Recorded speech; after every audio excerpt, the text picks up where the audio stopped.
আসসালামু আলাইকুম, আমি নাইম দক্ষিণ কোরিয়া থেকে। দর্শক, ডিএমপির কমিশনার হারুনুর রশিদকে বরখাস্ত করা হয়নি, বদলি করা হয়েছে। অনেকে লিখেছেন বরখাস্ত করা হয়েছে, এই তথ্যটা সঠিক না।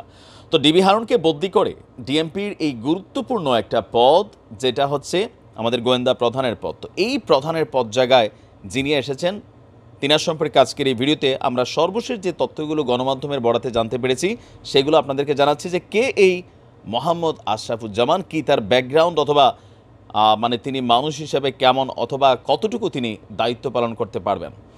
হারুনুর রশিদের জায়গায় ডিএমপির গোয়েন্দা বিভাগেরই আরেকজন, যিনি ডিএমপির আরেক অতিরিক্ত কমিশনার মোহাম্মদ আশরাফুজ্জামান, তিনি এই দায়িত্বপ্রাপ্ত হয়েছেন। সম্ভবত আগামীকালকে থেকে তিনি তার দায়িত্ব বুঝে নেবেন।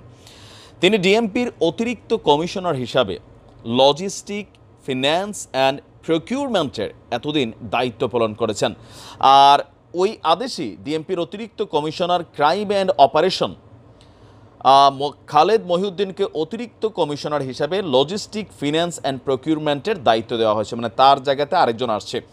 তো আমরা দেখছি যে আমাদের এই যিনি আছেন, তিনার ব্যাকগ্রাউন্ড হিসাবে আমাদের কাছে যতটুকু তথ্য আছে, তো তার ব্যাকগ্রাউন্ড যদি আমরা একটু চেক করি, তিনি আপনার বিসিএস 17 ব্যাচের একজন কর্মকর্তা। ডিএমপির লজিস্টিক ফিন্যান্স বিভাগের আগে তিনি কোথায় দায়িত্ব ছিলেন? তিনি police training centre Khulna commandant, DIG এবং ডিএমপির ট্রাফিক বিভাগের, মানে ট্রাফিক দক্ষিণ বিভাগের যুগ্ম পুলিশ কমিশনার হিসেবেও তিনি দায়িত্ব পালন করেছিলেন।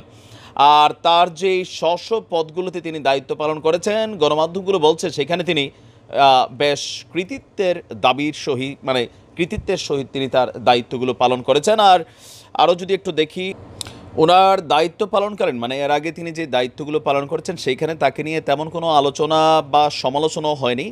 আলোচনা সমালোচনায় তখনই আসে যখন গণমাধ্যমে ফোকাস করে। আপনি দেখেন যে বাংলাদেশের ইতিহাসে আমাদের পুলিশের মধ্যে যারা কাজ করেছেন, সবচেয়ে বেশি আলোচিত ছিল সাবেক আইজিপি বেনজির, এবং কি বর্তমানে আমাদের যিনি এই মুহূর্তে সাবেক ডিবি প্রধান হারুনুর রশিদ সাহেব। এছাড়া বাংলাদেশ পুলিশের বিভিন্ন জায়গায় যারা দায়িত্বশীল কর্মকর্তা আছেন, ওইভাবে আসলে কেউ গণমাধ্যমের বা সোশ্যাল মিডিয়ায় ওইরকম খুব বেশি ইফেক্ট রাখেননি। তো আমরা আমাদের জায়গা থেকে আমরা মনে করি ডিবির এই জায়গাটা খুবই গুরুত্বপূর্ণ।